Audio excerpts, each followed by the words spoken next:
Aujourd'hui, on a tous ce réflexe, on prend le téléphone et on filme en vertical. Et vous savez quoi? Vous êtes en train de filmer du contenu à usage unique. Le format vertical n'est pas le meilleur choix quand on veut avoir du contenu pour durer. Je suis Céline, filmmaker outdoor et pilote de drone. Je travaille pour des marques, des entreprises, des fédérations ou encore des athlètes.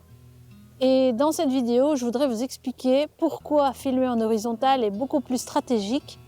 Et pour ça, laissez-moi vous raconter ce qui m'est arrivé l'an dernier.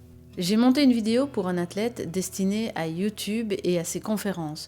On devait mélanger mes images et les siennes, et heureusement, il a filmé 80% de son contenu en horizontal. Sinon, la majorité de ses rushs auraient été inexploitables. Filmer en horizontal ne permet pas juste de créer de belles images. C'est surtout une question de durabilité, de polyvalence des formats et de gain de temps à long terme.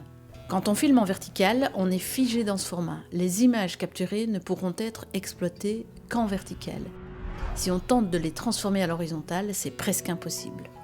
Vous vous dites sans doute, oui mais moi je filme pour les réseaux et donc je veux du vertical. Et d'une certaine manière vous avez raison, car aujourd'hui ce sont les réseaux qui captent plus de 70% des budgets pubs digitaux. Mais les algorithmes et les formats évoluent constamment. Rappelez-vous, il y a 3 ans, Instagram privilégiait le carré. Aujourd'hui, c'est le 9/16.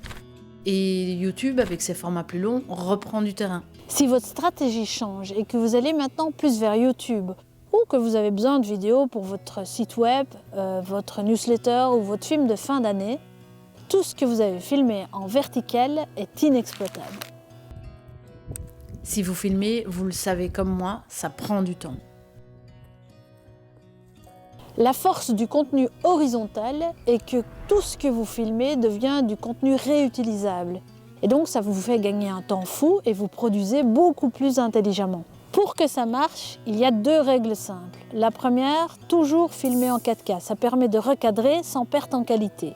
La deuxième, ne pas filmer trop serré parce que ça leur deviendrait trop lorsque ce sera transformé en vertical. Pour le reste, en général, une vidéo horizontale est toujours plus exploitable. Alors évidemment, le vertical garde sa place pour des contenus éphémères, genre des stories spontanées, du facecam en mode vlog, etc.